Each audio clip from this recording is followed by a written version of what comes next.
Alright everybody, Sugi here with Kato Games, and we have the new announcement from Upper Deck of Rush of Ikorr. Now, this is a brand new game that's coming out here. You can see June 11th, 2025. This was just announced about an hour ago, and so we're going to kind of scroll through the website. We're going to go over the rulebook. We're going to look at some cards and examples that they have presented to us, and just kind of take a beat to think about what is this game, what is it all about, what's going on, and just kind of some initial impressions. So first of all, we want to kind of get this out of the way. Some people who may or may not know, this game is a little bit imbued with some controversy between Upper Deck and Lorcana due to a lawsuit of alleged infringement of this and that and the other. You can look that up online, but the idea was that Upper Deck is claiming that Lorcana utilized similar mechanics from a game designer who, all this, again, this is alleged, but there was a designer who allegedly worked for Upper Deck and then went to Ravensburger and took similar mechanics and then so on and so forth. We don't have, at the current time of this video, we don't have the outcome of that lawsuit. We don't know really what's going to happen, but you'll probably see on the internet and in the comments, oh, this looks like Lorcana, or oh, this is stolen IP, this is totally a ripoff of Lorcana.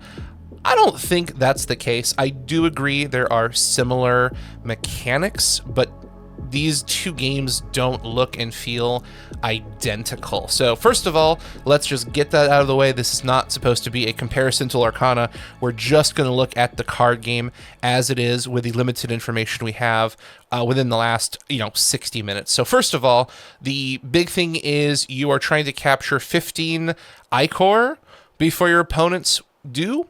And the other thing that Upper Deck is really pushing is that this is supposed to be a 3-player versus 3-player multiplayer battle. There are rules in the core rulebook for 1v1, 2v2, and 3v3, but it seems like they're trying to push this as a team multiplayer game. I don't love it or hate it. I think that's interesting just because that's not common. There are not a lot of games that utilize multiplayer right off the bat. Usually the standard trading card game is you versus one opponent. That's it.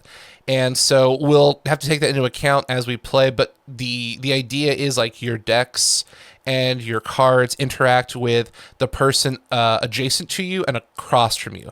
So if you have an ability, if you're used to Magic the Gathering and the Emperor format, this would be considered World 1, where you can only affect the person directly next to you. So like this person here on the top left can only interact with their ally on looking down on the right and the opponent across from them. So the ally on the other side of the table, they cannot interact with.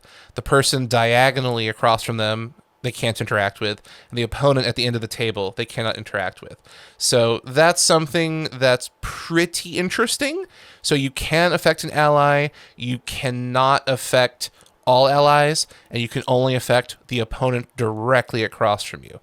So take that into account. Also, something I enjoy with trading card games, I know some people do and some other people don't, these infusion cards are basically overlays.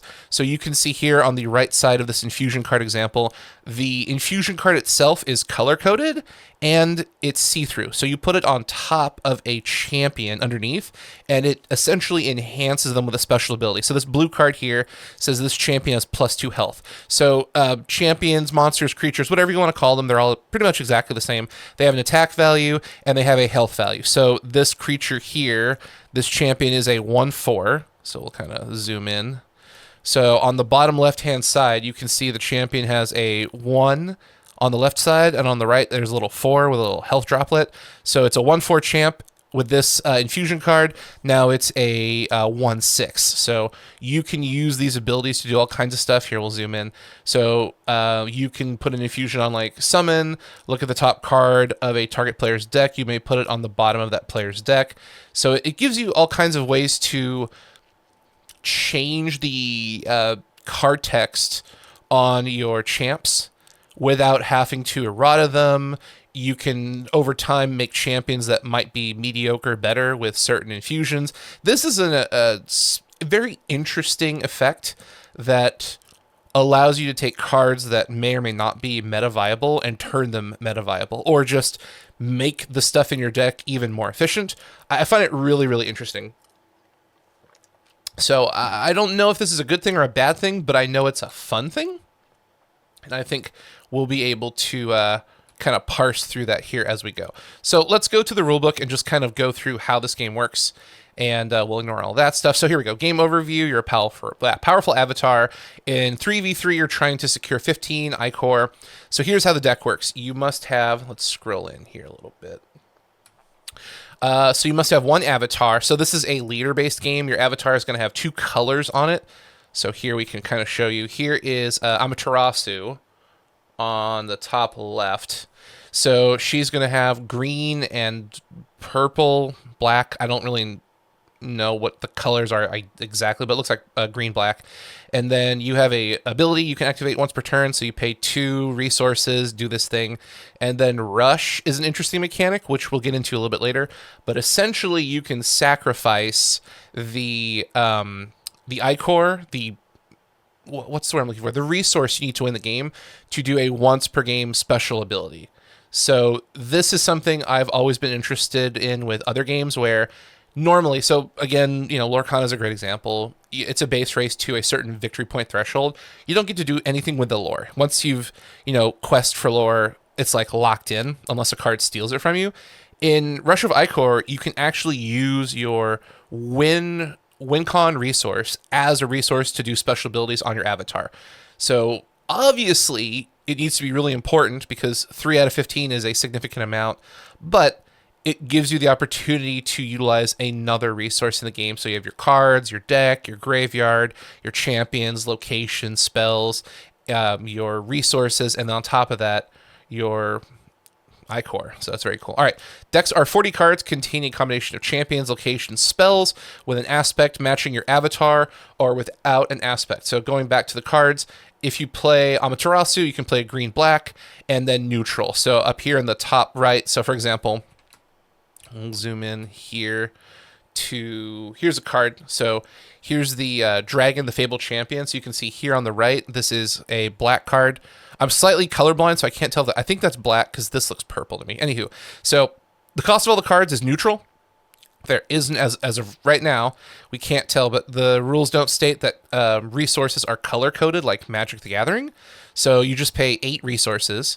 These little dots we'll get into, but that tells you the level of upgrades you can play. And then the color of the card is representative of what can go in the deck. So you can play that with Amaterasu. And then we'll get into more of the mechanics of this card specifically. But the idea is if you're playing Amaterasu, you can't play red, you can't play blue, you can't play purple. You're going to be playing green-black. So very, very, very interesting. And it helps keep things, I mean, it's just like every card game we've seen right now. It's like, here's your leader, here's a single color or dual color. So if you think of like Lorcana, Star Wars Unlimited, you're linked to multiple colors. If you think about like One Piece, your leader can be 1 or 2 colors, same kind of idea. So your deck building rotates around the leader. That is the centerpiece of how you play the game. So it's a 40-card deck. Any number of infusions, but no more than one of each unique infusion, and I can show you what a unique infusion looks like. So here, this feather represents, this card is unique. So you can only have one of those in your deck at a time. So we'll scrub back out there. So no more than one of each unique infusion, and then you have 10 influence cards. Decks can contain no more than 2 copies of any card. And I'm pretty confident, as we get to the actions, pretty confident the influence cards don't matter. It's just an influence. I'm sure as time goes on, we get more cards revealed. Influence cards might do something more than create mana or influence, whatever you want to call it. But as of this point, they just look like generic things that give you influence, yada yada. Game modes, 1v1, you go to 10, 2v2, you go to 15. So you can play 1v1, 2v2, but the game really wants you to play 3v3. Here are the aspects. These are the colors of the game. We're not going to go into all of them. We're just going to say, hey, red, blue, green, black, purple, yellow. All of these are on the website for Upper Deck. So we'll have links in the show notes. You can dive deeper into what these are and what these do, or just pause the video and read it for yourself. Setting up.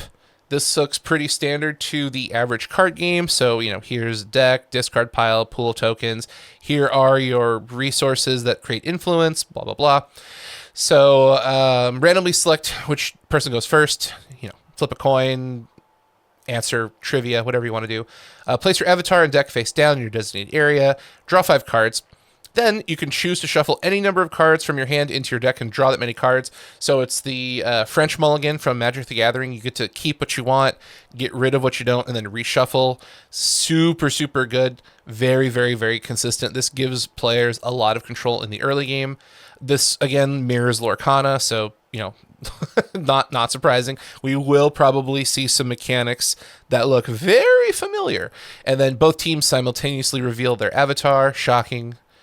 Turn phases. So this is an interesting thing. It feels very similar to a lot of games we've played and seen before, so we'll just kind of get rolling with start phase. You got 2 steps. Secure step. All allied champions secure stored Ikorr. So what happens is you can, I believe it's called, it's not rush, raid. That's the term. So I'm thinking in Lorcana terms where it's like you can quest. So when you play a champion, now this is the interesting thing. In this game, when you play champion, you obviously cannot attack, but you can quest or raid, and you put Ikorr on the champion. You have little tokens. So if that champion survives until your next turn, you get to secure the Ikorr at the secure step. So your opponent always has 1 turn to respond, which is different than other trading card games where, like, the moment you quest in Lorcana, like, you've got that lore, and that's it.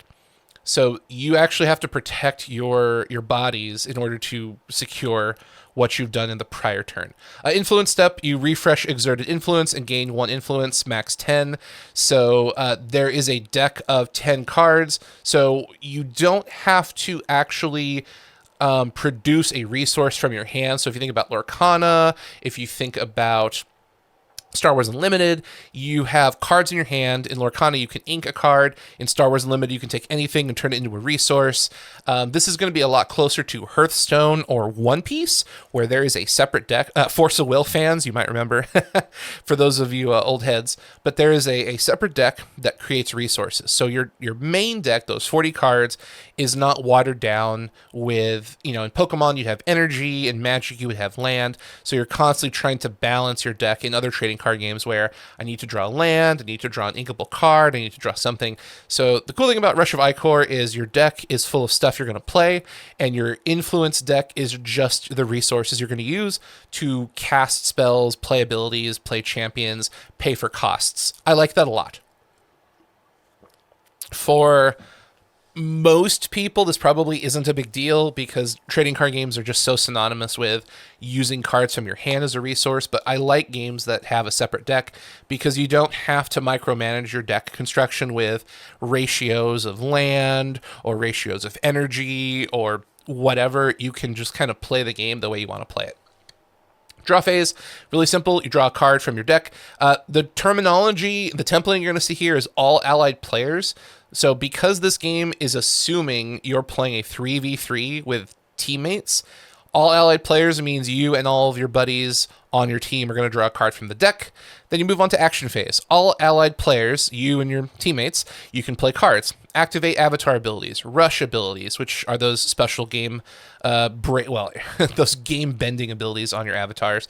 Activate action abilities, declare attacks, raid for Ikorr, standard stuff. Basically, it's a main phase 1. You can do whatever you want, however you want, in whatever capacity you want. And then end phase, you end the game phase, and then you do your triggers. So it's pretty straightforward, nothing new, nothing special. So let's talk about action phase. Play cards. Summon a champion, build a location, cast a spell. You can play cards. Play a card, you have to exert influence equal to its cost, found in the top left corner of the card. So here's a great example. You can look at all these cards on the screen. This would cost 3 influence. The Great Sphinx of Giza. The Spartan Training Grounds will be 2 influence. Amaterasu's Brilliance, etc., etc. So all these just have a casting cost in the top left per every card game ever. And as you can see here in the rulebook, it's not color coded. So if you're playing blue and green or black and yellow or green and red or whatever, it doesn't matter. Influence is just a resource, not a color coded resource like Magic or Pokemon, where if you have a water type Pokemon, you have to have water type energy to pay costs for the attacks. All right, use avatar powers. Each avatar will have an avatar power. These can be activated anytime during your action phase when the queue is empty and only once per turn. To activate the ability, first pay the designated cost, then resolve the effect. So let's just scroll up here to Amaterasu. So here's the effect. You pay 2, and then until the end of this turn, whenever an opposing champion is stunned, deal 2 damage to it. We'll get into stunned, but it's pretty much what you think it is. Stunned is you can't do anything. You can't attack, can't quest, can't do jack diddly squat. You get to sit there and twiddle your thumbs, and you're going to the doctor's office, kid. Okay, use rush abilities. Each avatar also has a rush ability. So here we go. It's at the bottom here of Amaterasu.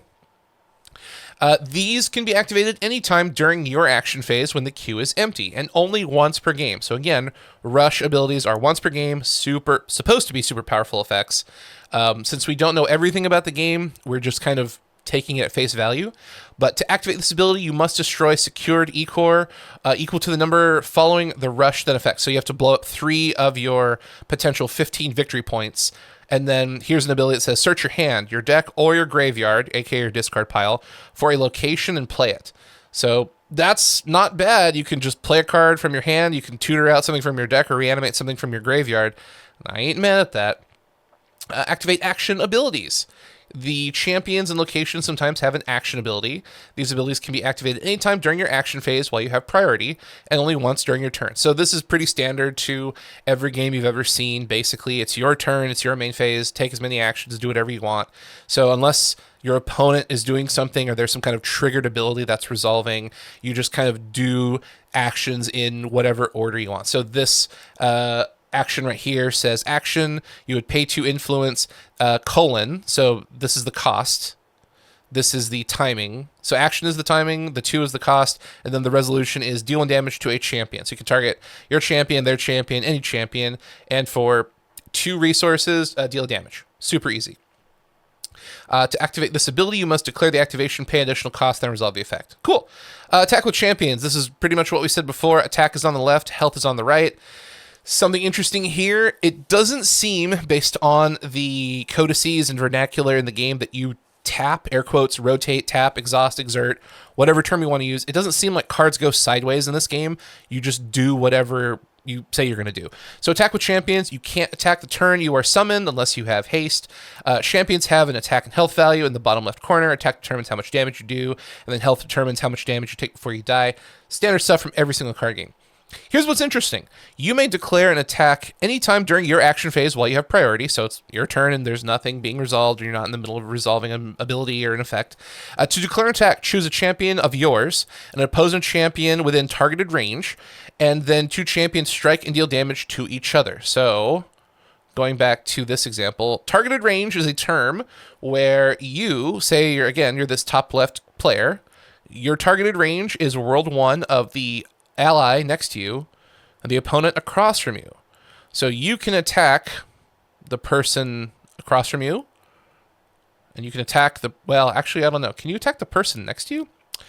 You may declare an attack. To declare an attack, choose a champion you control and an opposing champion within targeted range. I'm assuming opposing champion means your opponents. So, anywho, they don't have to be tapped. They don't have to be untapped. You just pick a target and directly attack them. So this is different because most games, Magic the Gathering is a great example. You attack the player.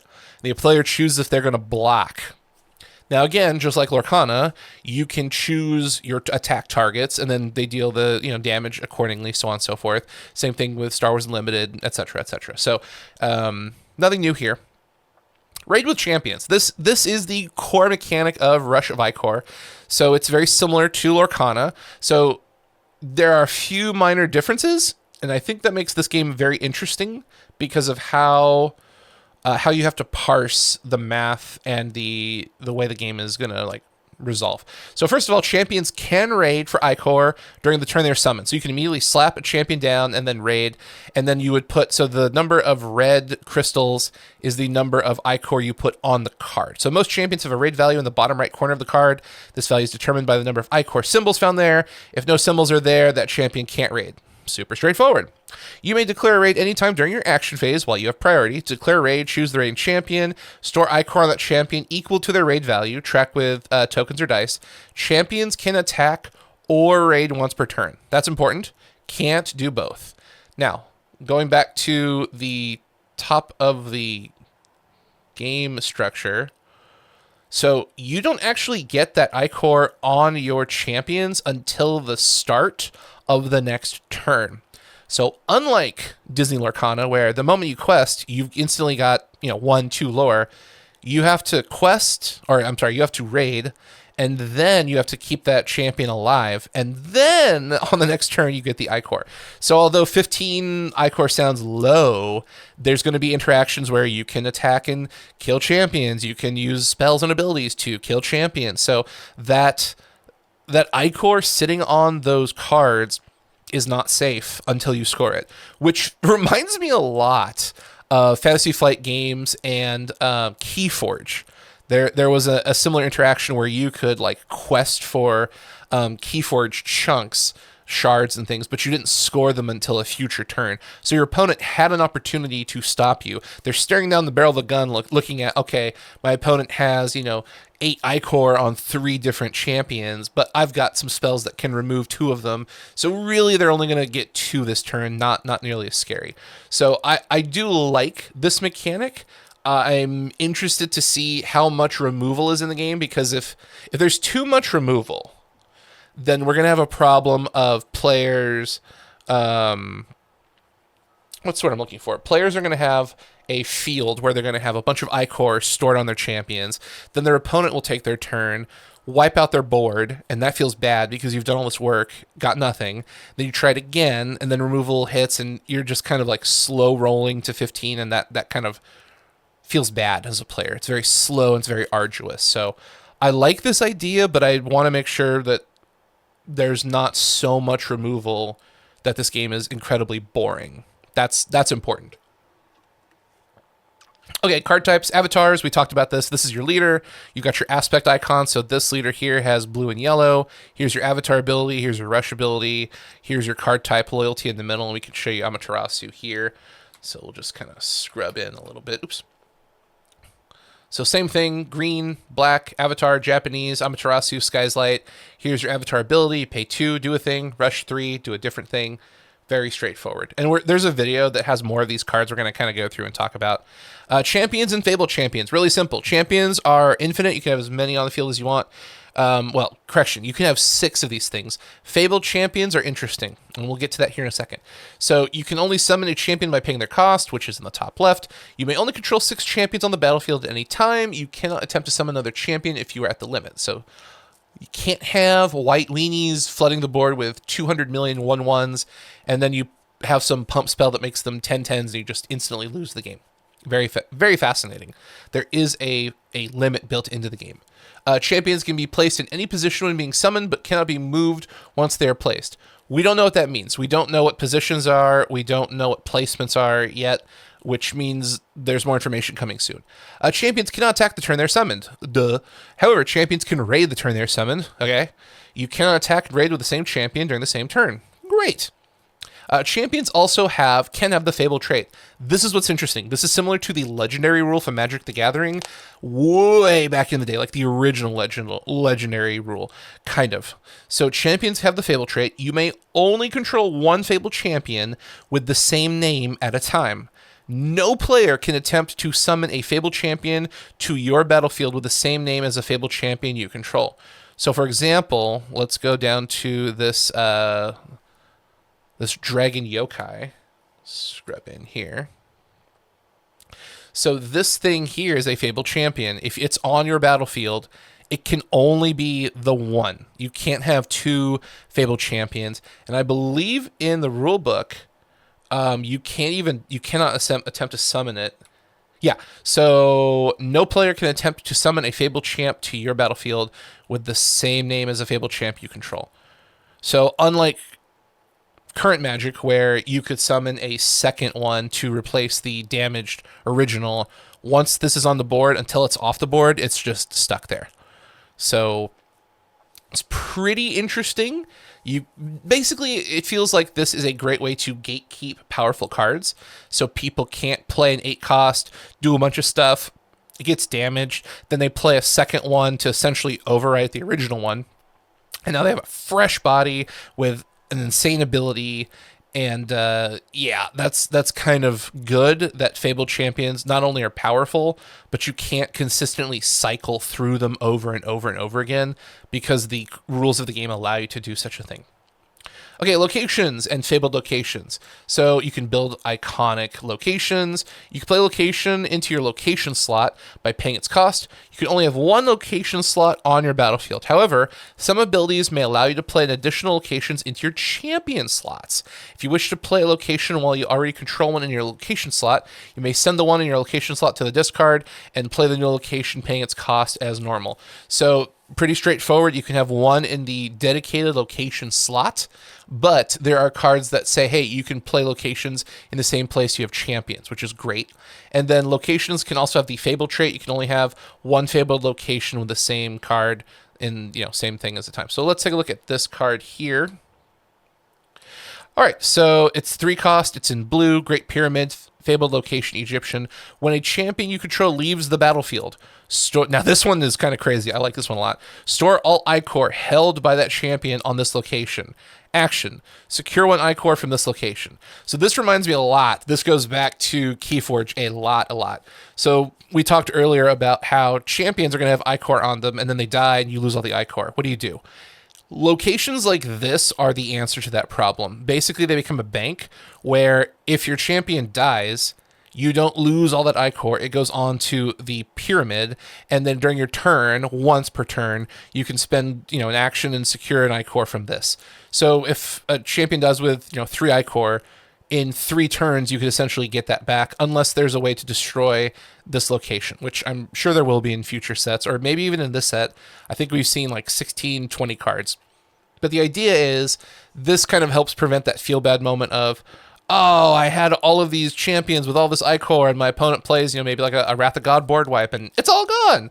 Well, if you have a Great Pyramid out, you get to store it on this, and then you can slowly get it instead of completely lose it. And that feels really, really, really, really good. So I like the idea behind this. I'm pretty confident we'll see more characters and things that can store Ikorr that are harder to kill. So that way, if you get hit with multiple removal spells, you're not just screwed and you feel really bad. So look, there's locations. Here's spells. These are super easy. Cast mythical spells by paying its cost. When you cast it, resolve it, and then send it to your graveyard. So we'll take a look at this. Super easy. I like this card a lot. So it's 1 cost, it's in yellow, and it's a Greek spell. Look at the top 3 cards of your deck, then put them back in any order. I will say something I like about this templating from Upper Deck. The periods make the card effects very, very, very easy to understand and very easy to sequence. So this card does 3 things. First of all, look at the top 3 cards of your deck, put them back in any order, period. You may shuffle your deck, which means if you don't like any of them, you can shuffle the deck. Or if you like them, you don't have to do anything. You can place them back in the order of your choice, period. Draw a card. So for 1 influence, you get to look at the top 3 cards of your deck, put them back in any order. If you hate all of them, shuffle the deck, and then draw a card. So for 1 influence, this card replaces itself. It lets you dig a little bit, and then you get to pick either the best card of the 3 you saw, or if you hate all of them, shuffle everything away, and then hope for something better because those 3 cards were just Garbo tier. So great. This is fantastic.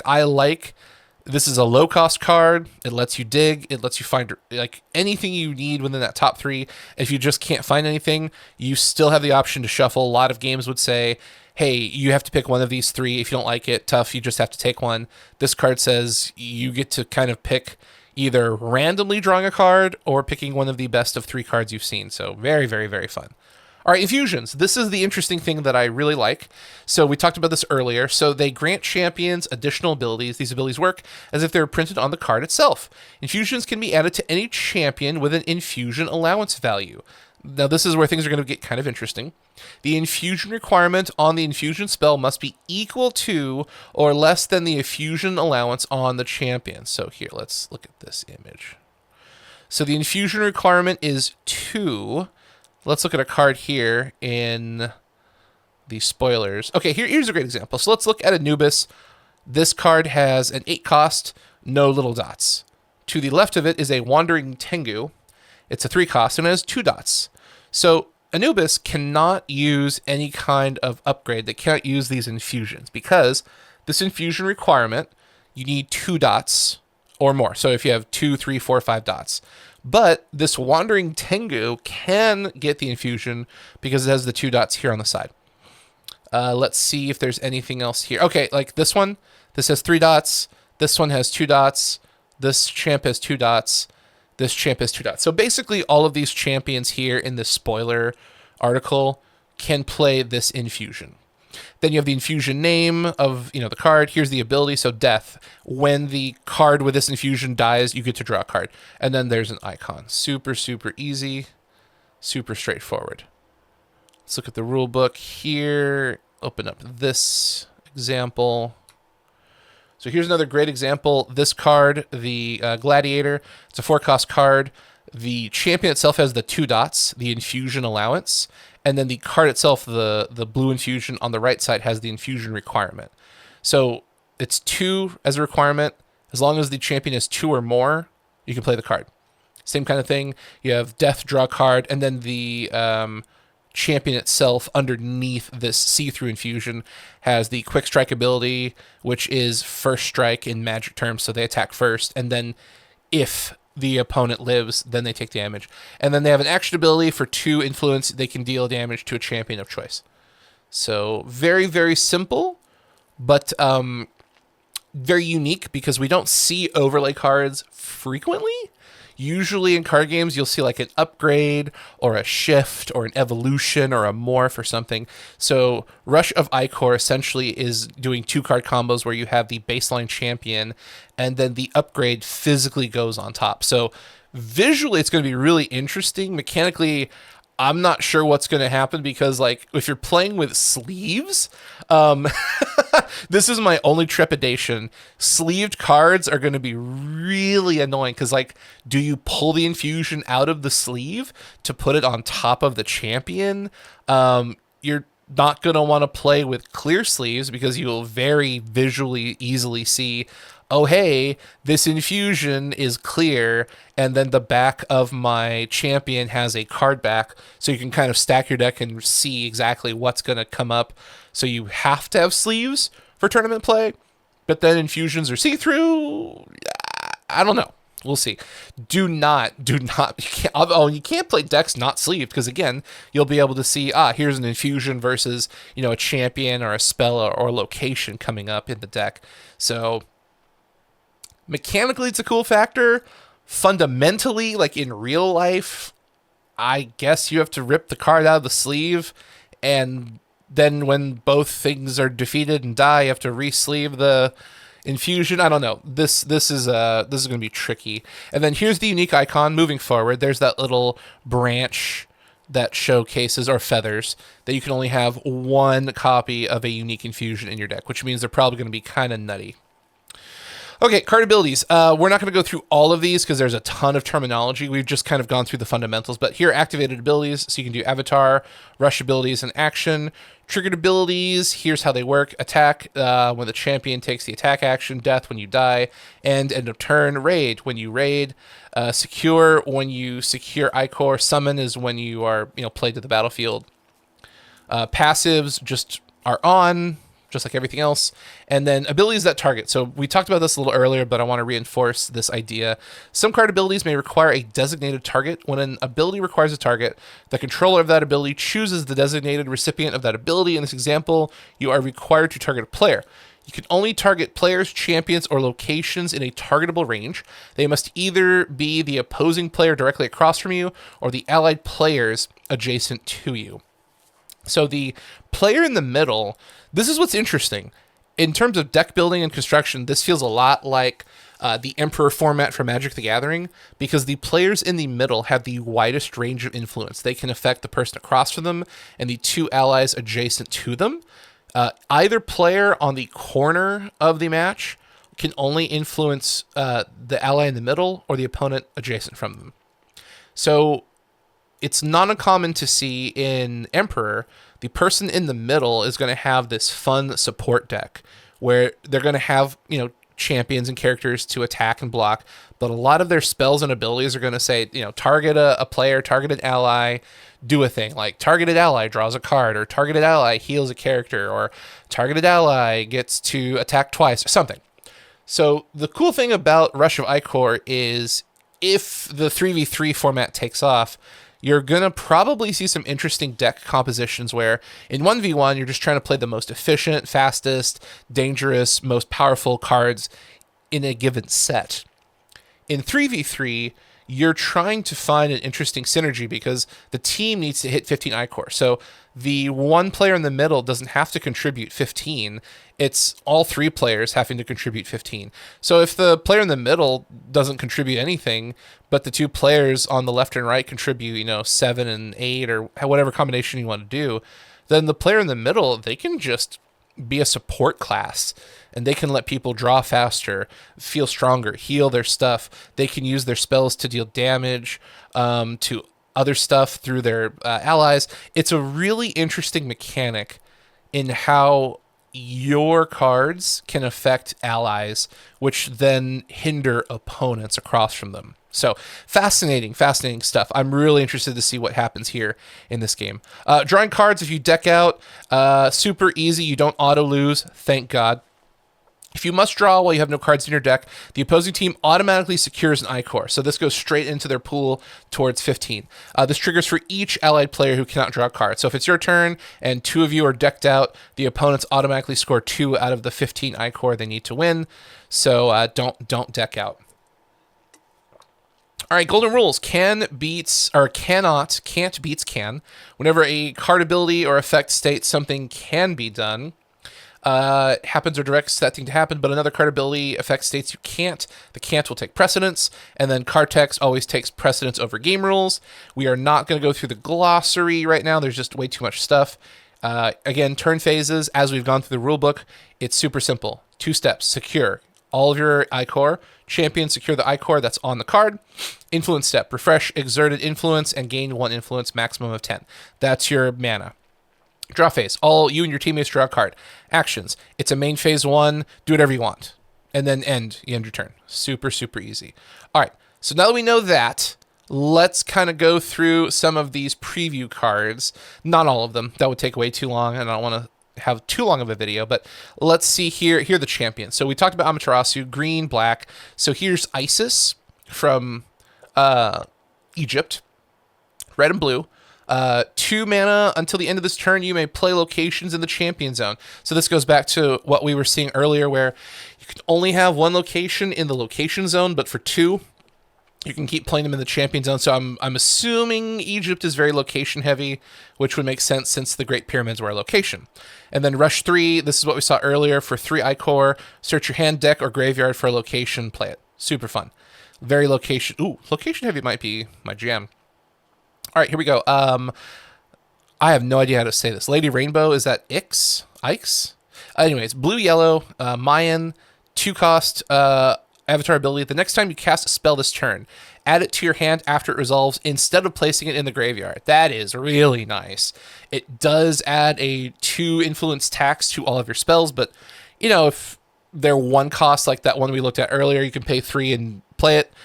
It draws a card and then it goes back into your hand. And then Rush 3, until the end of this turn, allied spells cost 2 less to play. That's nice. Ooh, that's spicy. Oh, here, okay, let's look at some locations because we've kind of seen champions. So, Great Sphinx of Giza. Action, activate the effect of an allied location. Oh! Ooh! Okay, so this kind of, I haven't read through all these. Okay. So this kind of goes back into effect of what I was saying here is you can be the middle player. You could play an Egyptian deck. You slap this down, and then as an action, you can activate the effect of an allied location, which means someone on your left, someone on your right. So, ooh, that's a fun support card. Okay, I like that. Spartan Training Grounds. This is a Greek location. Whenever a champion you control deals non-strike damage to an opposing champion, deal 1 additional damage to that champion. Let's look up non-strike. I think we all know what that means. Damage not dealt during battle or from effects that have champions strike. So basically an attack. I think there's a... Okay, here's a great example. Thunderbolt. It's basically Lightning Bolt from Magic the Gathering. It's a 1-cost card in purple. It's a spell. It's Grecian. Deal 3 damage to target champion. So, oh no, Thunderbolt wouldn't work because it says whenever a champion you control deals damage. So there has to be... Oh, here we go. So Pegasus is a good example. So 5-cost. It's a 3/3 raid. You may deal 3 damage to target champion. Let's look up raid here. Okay, raid. Action of storing Ikorr on a card equal to its raid value. So you can play the Pegasus for 5. You can then choose to raid on the turn it was played. When you raid, you put 2 Ikorr tokens on the card. Then you can use this ability to deal 3 damage to a target champion from the Pegasus. And if you have the Spartan Training Grounds on the board, either in your location zone or on the battlefield, whenever a champion you control deals non-strike damage to an opposing champion, you can deal 1 additional damage to that champ. So this can be a combo where you play this, gain 2 Ikorr, and then pop 4 damage into something, which very well could kill it. I mean, Anubis only has 4 health. That's scary. Okay, cool. Very, very nice. Okay, Amaterasu, this is a spell, so 8 cost. Amaterasu's Brilliance, stun all champions. Let's look at that keyword here. Until the end of the next turn, that champion cannot attack. They cannot raid. They cannot secure Ikorr? Oh, I didn't know that. Oh, so that means they can't do anything. They're just kind of locked there. Ooh, now it does stun all champions, yours and your opponents, but... Amaterasu has an ability that says, until the end of this turn, whenever an opposing champion is stunned, deal 2 damage to it. And then Rush 3, destroy all stunned champions, including yours. For each champion destroyed this way, refresh 1 influence. Oh, that's spicy. So the only question I have, and we'll have to find out in a comprehensive rulebook, stun all champions doesn't target. So... for clarity's sake, abilities that target. You have to target someone adjacent to you or across from you. So does that mean Brilliance stuns all champions for all 6 players, and then Amaterasu destroys everything for everybody, and then for each champion destroyed, refresh 1? So if you could play Brilliance for free if there's 8 champions. You pay 8, stun everybody. Then you get rid of 3 Ikorr, destroy all stun champions, and then for each champion destroy this way, refresh 1 influence, which means you would, untap it or flip it. So now you're back to full influence. Ooh, that's disgusting. Huh. Okay. That's crazy. I'm absolutely looking very heavily at playing Japan decks. As a Japanese player, Japanese person, I'm kind of, biased. Egyptian looks pretty fun with locations. And then there's a bunch more stuff. There's a video we'll kind of scroll through here in a second. Let's see. Egyptian, Accomplished Architect, Summon. You may search your deck for a location, add it to hand. Wow. So you get a 1/3 body and you tutor a location. Okay. All right. That seems pretty good. Summon, Stargazer. I'm just jumping around here. 0 cost, yellow. You can have level 1 infusions. Summon, gain 1 resource this turn only. Sure. What? Why not? Why would you not? What? Okay. All right. Well, sure. Okay. Fine. Let's look at Tsukogami. It's a 1-cost, level 3 infusion, so this thing can handle some pretty strong infusions. Summon. You may sacrifice a location. If you do, deal damage to twice that sacrificed location's influence cost to a target champion. Wow. Okay. Interesting. Wandering Tengu. When this card leaves the battlefield, summon a champion named Wandering Tengu from your deck. What? So it's a floater from Yu-Gi-Oh! It just cycles another one. A 3/3 for 3. Rushes for 1.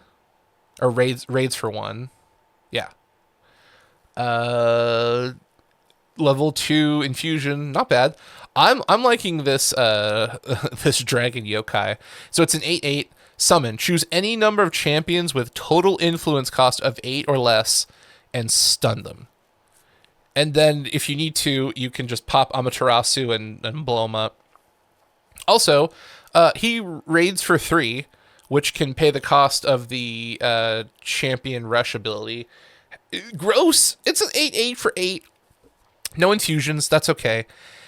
But still pretty gnarly. Oh, man. This game looks fun. Okay. We're getting lost in the weeds. So let's look at the trailer video. So this is going to kind of showcase some of the cards. Again, we're not going to go through all of them, but like here's an example of a Fabled Champion. It's in blue. It costs 5. Action. You may draw a card. If you do, discard a card. And remember, these action abilities are on the body.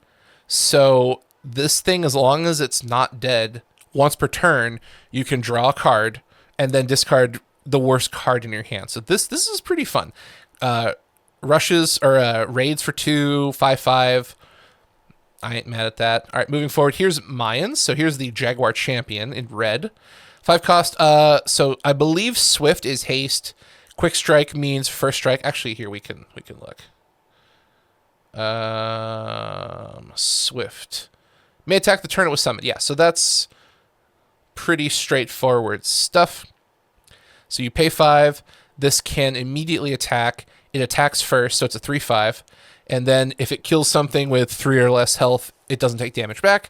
And then when this champion destroys an opposing champion by battle, allied Maya warriors get +1 attack and +1 raid until the end of the turn. So +1 attack means, +1 here on the attack stat.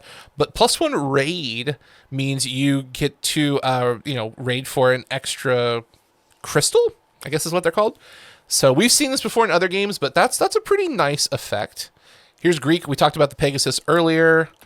Nothing crazy. Egyptian. Here's Anubis. So cool effect. For 8, it's a 6/4 summon. So when you play this card and summon it, all players send the top 3 cards of their deck to their graveyard. Then void all champions in opposing graveyard. So void is removed from game. So if people's discard piles or graveyards have a bunch of champions they're trying to reanimate, Anubis just mills 3 and then gets rid of everything in there, which is disgusting. Love this card. I'm really interested in Egypt as a faction. All right, so moving forward, here are champions. So Zeus is one we haven't seen. So he's purple, yellow. You can pay 2 to deal 2 damage to a champion. So pretty much aggro. Rush 3, deal 10 damage to a champion and any access to another champion. So you essentially have 10 damage to play with. You can probably use that to blow up 2 opponents' champions, which means if they're sitting on Ikorr, they are no longer sitting on that Ikorr. Okay, here are the infusions. So these are level 2s on the left and the middle, and then level 3 on the right. You can see that they have the unique feathers underneath. And then this ability says whenever this champion takes non-strike damage, so like spell ability damage, you may deal that much damage to a target champion. So you get to take the damage and then copy it and stick it on something else. This experience one says champion has +1 raid, so you can get more Ikorr. Summon, Scroll of Curses, stunt target champion. Words are hard, apparently. Until the end of the next turn. Here's the big one. That champion loses all abilities and cannot be retreated. I don't know if retreat Oh, here we go. Retreat. Return to its owner's hand from the battlefield. So there must be abilities that let you bounce cards from the battlefield to your hand. So Scroll of Curses basically stun someone, they lose all their abilities, and you can't bounce them out to save them, which is pretty nuts. However, it is unique, and it's level 3, so take it as you want. But these are looking pretty cool. So here's a visual aid for the infusions. You quite literally put it on top of a card, but that's what I was saying. How do you sleeve these? How do you make sure you're not cheating? I don't know. Okay, here, let's look at Hideyoshi? Hideyoshi? I'm saying this wrong, I know I am. Anyways, 5-cost card. Swift means you can play him the turn you can fight. You can challenge the turn you play him. Fury is nuts. Fury is an ability you can attack as many times as you want. You can attack the same thing multiple times. So you have a 4/6 that can just keep swinging until you choose to stop or until he dies. And then once per turn, when an allied Japanese champion destroys an opposing player's champion by battle, you may deal 1 damage to all opposing champions that player controls. So you can play him for 5. With Swift, you can attack immediately. And then with Fury, you can just keep swinging over and over. And then once per turn, if you defeat someone by battle, you can just deal damage to everything the opponent controls. What? That's pretty nutty. I love it. All right, those are the influence cards we were talking about. It looks like you flip them over to a gray side to indicate they have been expended. We can't read all these cards. Here's Benevolent Healer. So this is a 2-cost. Fully heal target champion when you summon. In blue. Oh, it's Mayan. Nice. Very, very nice.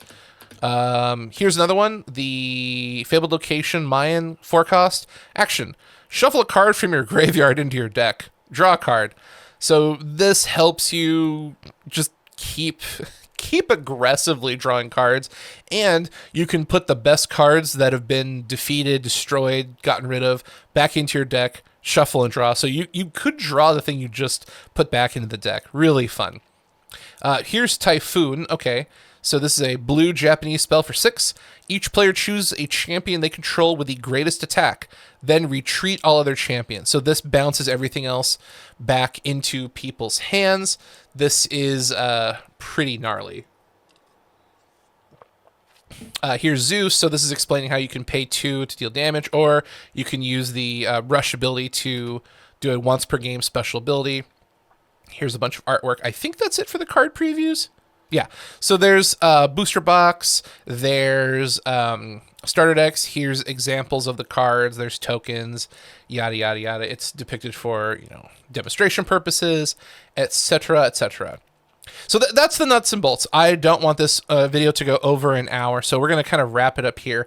But you can check out all this information on the upperdeck.com website. We'll have a link in the notes below. But do us a favor. Please make sure to like, subscribe, follow us. We've got podcasts, we've got videos, we've got booster box openings, we've got all kinds of cool trading card game related stuff. And let us know in the comments. Do you like it? Do you hate it? Obviously, please be civil, but I'm interested. I can't say this is going to be like the greatest game I've ever seen, but I like the mythological theme where you've got different countries, different avatars, different leaders.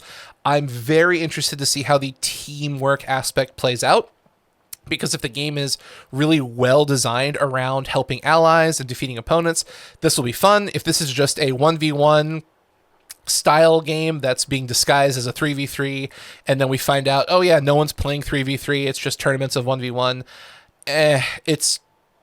there's probably nothing too terribly special. It's just the same old, but I like the idea of how this game is going to play. I like the idea of infusions. I like the idea of 2 colors, but the cards don't have a color-coded cost. I like the theme where you have, Egypt and Japan and Greece and Mayans and different colors. It's very cool, but like I said, this is quite literally 60 minutes of information at the time of this recording. So we still have quite a few months. June 11 is close, but not too close.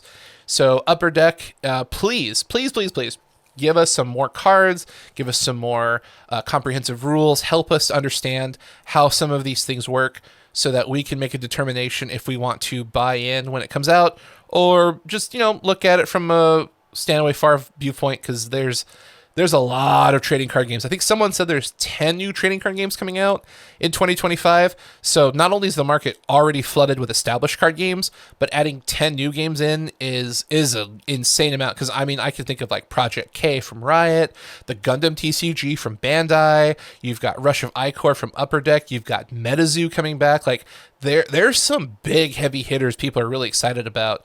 So throwing out a brand new card game amidst such a stacked list of really established, IPs is it's going to be really fascinating to see if this game can like withstand. It's like, can this game survive? I don't know. I hope so. I don't want any game to fail, but at the same point, like, you got to differentiate yourself, especially in a really, really stacked year. So anyways, thanks for watching. Make sure to like, follow, subscribe, hit the notification bell, and we will see everybody next time.